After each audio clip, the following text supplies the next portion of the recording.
Okay, now we'll set up the file so we can add some color to this. Just a few notes though.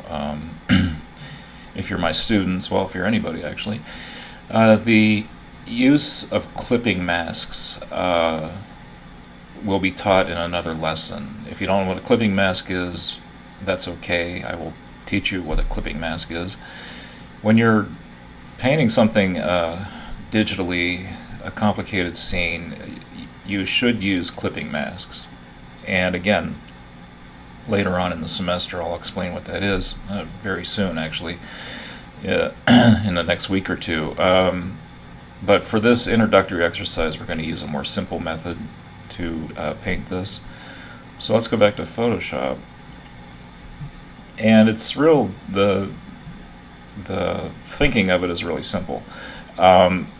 We have, leopard, we have a tree, the ground, and the sky. So we could paint those all on separate layers, is what we're going to do this time. Again, with clipping masks, it's a little bit different, but we're going to do it the simple way. So let's just set up our layers first, I think. So here's the white background. Make a new layer. We'll call it sky. And there's a reason why I'm doing this. So the sky is going to be way in the background, right? So it's going to be on the bottom layer. Make another layer, and we'll call it mountains, because I'm seeing the ground. You got these mountains way in the background, then you have this greenery, so you have like two areas of ground. So I have a mountains layer, and then I'm just gonna call it, for lack of anything better, I'm gonna call it green. You could call it, I guess it's the savanna of Africa, but I'm gonna just call it green. All right, and then a tree layer, and of course the star of our show, the leopard. I always have trouble spelling leopard. Okay, so.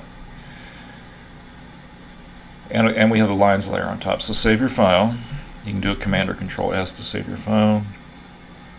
And what I would suggest is start with a leopard, and then, work your way back. Again, this is the simple, easy way to do stuff. What brush should you use for this? If you hit the brushes palette, you could use just the ordinary soft round brush.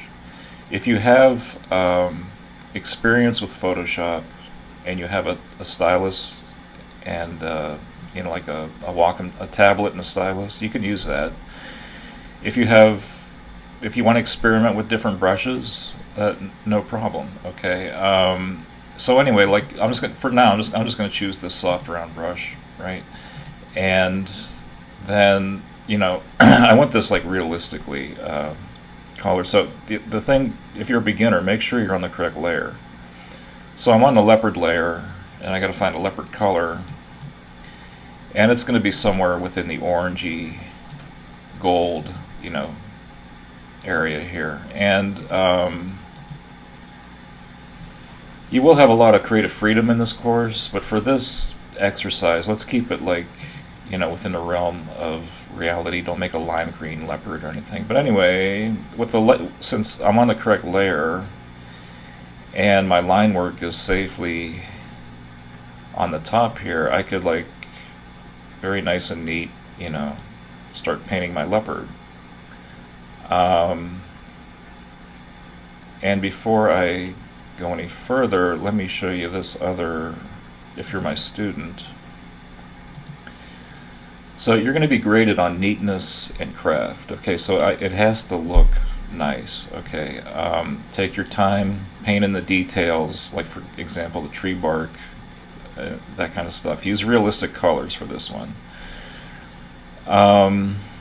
This other stuff, high contrast and high detail, should be on the leopard, and as you move farther away, you don't need a lot of detail in the sky, right?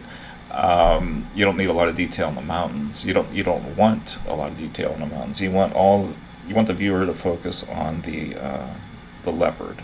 And Avoid overly saturated colors. Many beginners in digital art use really heavily saturated colors. So I can kind of show a little bit about that. But let me go back to my wacky painting here. So anyway, I'm going to be nice and neat about this, right? And paint this in. And in fact, let me show you something else. Let me just paint this little chunk here. Now, this is a beginning exercise, so this is not, you can go the extra mile here, and I would be impressed anyway. What you could do is you could make a new layer and call it spots. Okay, and then you could just choose a, now you would think black, that's cool, you could use black, yeah, you could do that.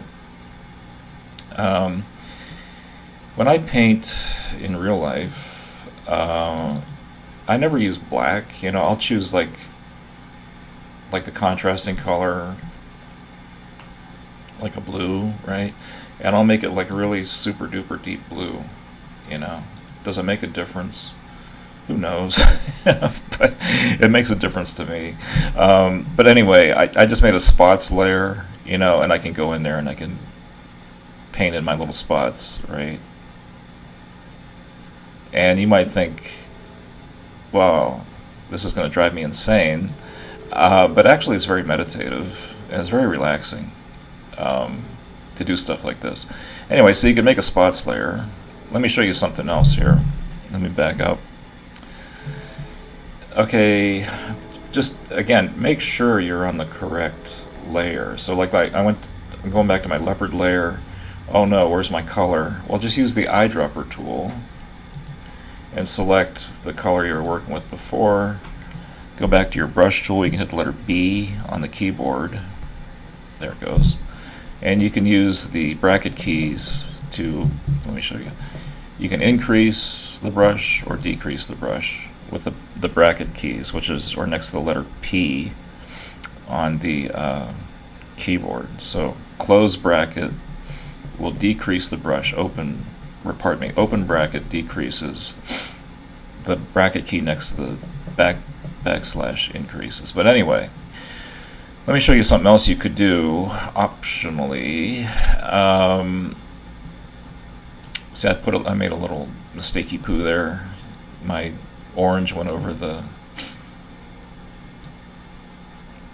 tree bark, but I'll fix that later. If you wanted to, you could establish a light source. Look, let's say the light source is coming from the upper right. So this little chunk of his forearm here, I guess that's what it's called, would be in a little bit of shadow. Likewise, this area here would be in very deep shadow. Okay, and there might be a little shadow here. So what I can do is I can click on my leopard color and come down and like make a little bit of a darker color. And then with my brush, this might be too dark. I might do a Command Z and read. Well, this isn't too bad actually, not too bad. And you can just indicate. You don't want to go crazy with it. I mean, you want to make conscious decisions. Like for example, like his little toes are going to have highlights on them, right? So you don't want to like mess that up. Here it's going to be super dark, so I can kind of brush over it, you know, there. There's going to be some shadow there. So it might be fun, you know, to kind of play around with that. Just make sure you're on the correct layer. Like when you're painting mountains, make sure you're on mountains, etc., etc., etc. Okay, that probably went on way too long. But anyway, remember this stuff. I want it neat. I want you to take your time on this. I want details. You can get, if you're going to, creativity is encouraged. Okay, you can get creative. You know, the eye color, you can put highlights in the leopard's eyes, etc., etc.